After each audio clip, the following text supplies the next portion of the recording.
Hello po guys, for today video tayo po ay maglalaro ng Minecraft. And ngayon po ay gagawa po tayo ng bahay. Diyan po tayo kukuha ng mga resources sa mga bahay-bahay na po yan. Yan. And guys, huwag nyo na po makalimutan mag-like and subscribe and share the video. And, ito po pala yung ating lama. Andyan po pala siya. Ngayon po guys is maghahanap po tayo ng puno. Kasi napakahirap po natin sa puno eh. Yan, kumuha muna po ako ng bamboo para magamit po natin. Yan po guys, kunin po natin tong dalawang bamboo. Yan. Yan po guys, kunin po natin yung isang bamboo. Yan. Nakuha na po natin. Kunin po natin. Sayang po kasi yan eh.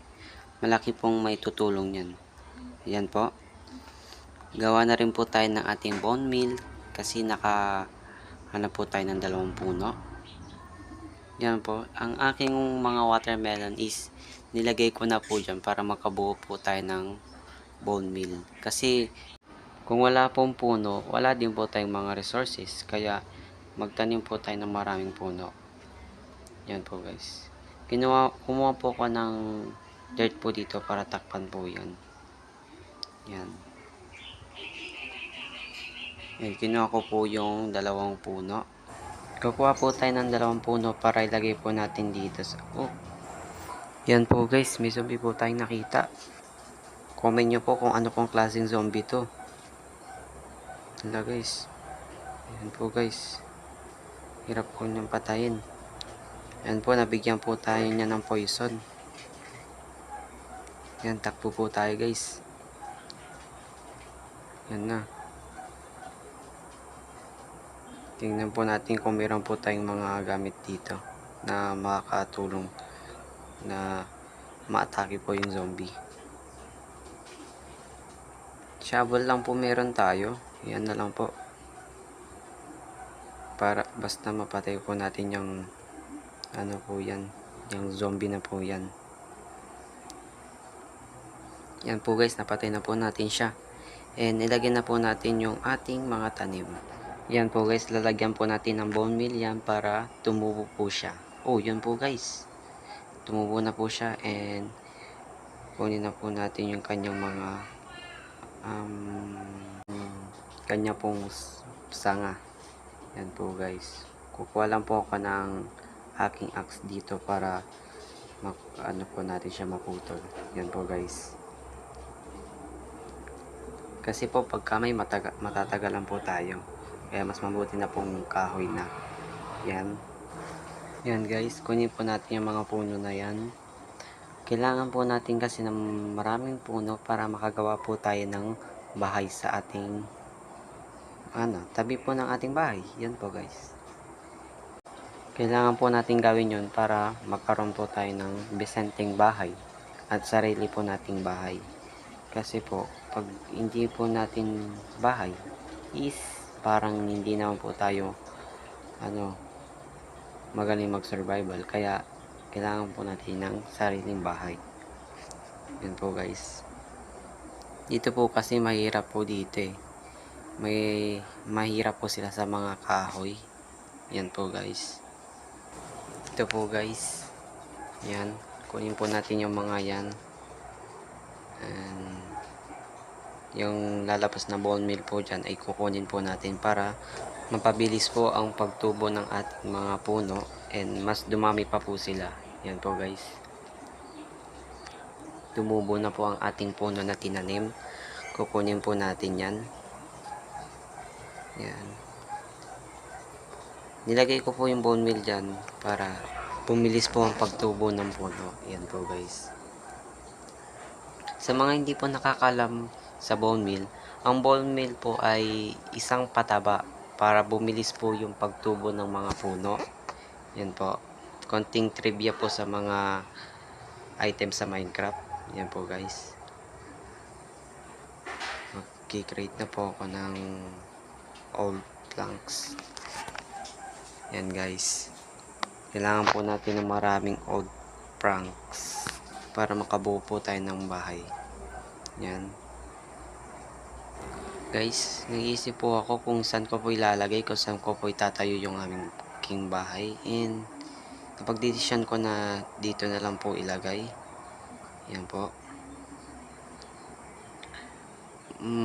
Malit lang po tong bahay na to at simple lang din po siyang gawin. And lagayin ko lang po ng mga item para hindi na po tayo nasisikipan sa bahay na maliit po niyan. Yan guys.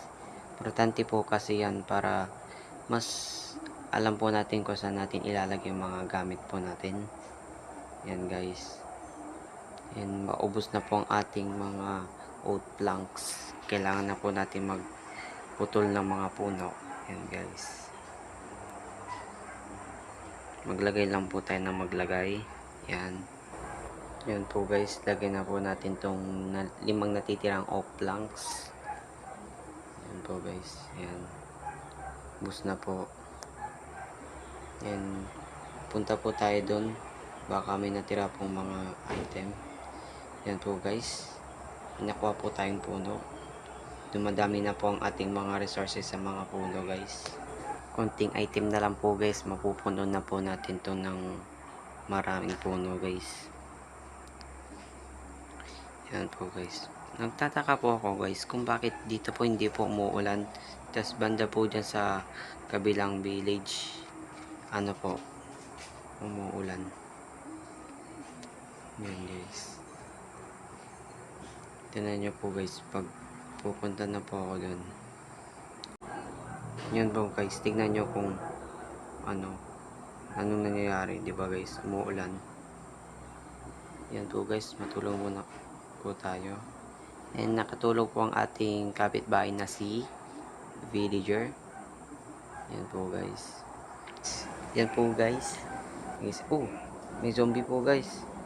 Delikado po ang ating life. Ito pong kulay green na zombie po guys. Yan po yung tunay na zombie. And ito pong kulay brown. Hindi ko po alam kung saan po siya nanggaling. And baby po siya na zombies. Kawawa naman po siya guys. Maaga po siya naging zombie. Yan guys. Tingnan po natin kung maayos na po natin yung ating bahay ngayon. Kung hindi ko po maayos tong bahay ko, siguro sa part 2 po ng ating video. Yan po guys, matatapos na po ang ating bahay dito sa niya lang po. Ang kanyang mga pader. Yan po guys. And comment na lang po kayo sa baba kung ano pong gusto nyong laruin ko. And yan po guys. Malapit na po natin matapos tong ating ginagawang bahay. Sinira ko po tong dalawang blocks na po to. Ayan, pati din po yung isa para maglagay po ng pintuan. And yan po guys, nagkamali pa po ako ng pindot. Yan po guys, malapit na po natin matapos. Malapit na po natin matapos ang ating bahay guys. Yan po. Kukuha po tayo ng item dito sa crafting table. And yan po guys, napasobra po ako ng bilis sa Yan po guys. 9 na doors po yung nabili natin. And yan pong natirang 7 is pinalitan ko na rin po tong ating small house. Yan po guys. Yan guys. Tinanggal ko na po yung pintuan kasi para malaman po natin na kung sino po yung pumasok na zombie po dyan. Kasi pag ganyan po guys, nakabukas yung ating pintuan, may pumasok na po na zombie dyan. Yan po guys. Kunin po natin tong mga item po na ating kailangan para pan-decorate po sa ating bahay. And guys, dito ko muna po tatapusin ang aking video and sana po napasaya ko po kayo. Huwag nyo na pong kalimutan mag-like and subscribe and share the video. Yun lang po, maraming salamat. Sa part 2 na lang po yung mga design nito. Bye-bye po. Bye-bye.